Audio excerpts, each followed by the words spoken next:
Mahigit 3 buwan umanong kinulong na magkapatid na Janet Lim Napoles at Reynald Lim ang pork barrel scam whistleblower na si Ben Orluy.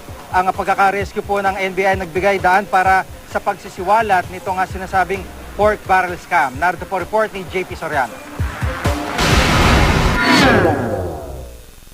Sakaling mahuli, sa female detention cell sa NBI, ikukulong ang pinaghahanap ngayong si Janet Lim Napoles, ang negosyanteng itinuturong utak sa likod ng umano'y 10 bilyong pisong pork barrel scam. Kahapon nagkaroon ng special raffle ang Makati RTC Branch 150 para sa kasong serious illegal detention na inihain ng kampo ng pork barrel scam whistleblower na si Ben Orluy. Ang Kapunan Garcia Law Office naman na bumubuo sa legal team ni Napoles at kapatid na si Reynald Lim, naghain ng motion para suriin ng korte kung may probable cause ang kaso bago ihain ang warrant of arrest. Pero nabaliwala naman ito dahil nakitaan ng probable cause ang kaso, kaya pinirmahan ni Judge Emilio Alameda ang warrant of arrest para sa magkapatid. Dati nang itinanggi ni Napoles ang paratang at sinabing pinag-retreat niya si Luy matapos umanong madiskubring pinagnakawan siya ng pera ng pinsan.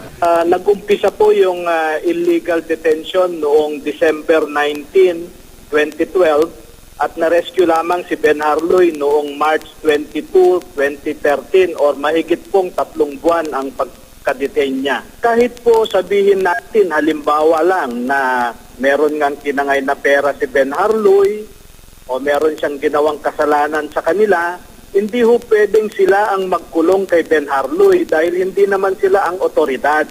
Naibigay na ng korte sa NBI ang warrant of arrest. Si Napoles tumawag naman sa GMA News kagabi para kumpirmahin na mayroon na siyang kopya nito. Pero hanggang ngayon, hindi pa natutunton ang dalawang akusado. Noong nakaraang buwan, inireklamo sina Napoles at Lim na itinuturong mga may-ari ng JLN Group of Companies ng mismong pinsan at katiwala nilang si Luy. Ayon kay Luy, na-rescue siya ng NBI matapos siyang ikulong ng magkapatid dahil sa balak niyang pagtatayo ng ibang kumpanya na katulad ng JLN. Ang JLN daw ay nagtayo ng mga organisasyon at foundation kung saan ipinasok ang pondo mula sa pork barrel ng mga mambabatas. Nauna nang itinanggi ni Napoles ang paratang.